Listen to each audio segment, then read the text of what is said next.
আচ্ছা, আপনার বাচ্চা কি হঠাৎ অসুস্থ হয়ে পড়েছে?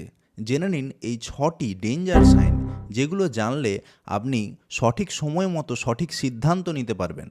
নাম্বার 1, বাচ্চা যদি বুকের দুধ খেতে খেতে যদি দেখেন যে আর বুকের দুধ ভালো খেতে চাইছে না বা ছেড়ে দিচ্ছে বা খেতে পাচ্ছে না, তাহলে এটি একটি ডেঞ্জার সাইন।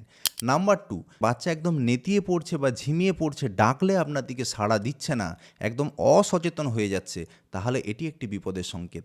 নাম্বার 3, বাচ্চার হঠাৎ করে খিঁচুনি হতে শুরু করেছে, মানে 4 হাত পায়ের এরকম অ্যাবনর্মাল মুভমেন্ট হতে শুরু হয়েছে এবং চোখ যদি উল্টে যায়, তাহলে এটি একটি বিপদের সংকেত।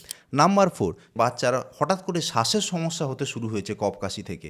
যেমন এই পাঁজর আর পেটের এই পোর্শনটা যদি বারবার ঢুকে যায়, গলার এই পোর্শনটা যদি ঢুকে যায়, নাকটা যদি বারবার ওঠানামা করতে থাকে এবং দ্রুত শ্বাস পড়তে থাকে, তাহলে এটি একটি ডেঞ্জার সাইন। নাম্বার 5 হলো বাচ্চার যদি বমি হয়, অতিরিক্ত বমি হচ্ছে, থামছে না, বা যদি বারবার পাতলা পায়খানা একদম জলের মতো হতে থাকে, সেখান থেকে ডিহাইড্রেশন হতে পারে।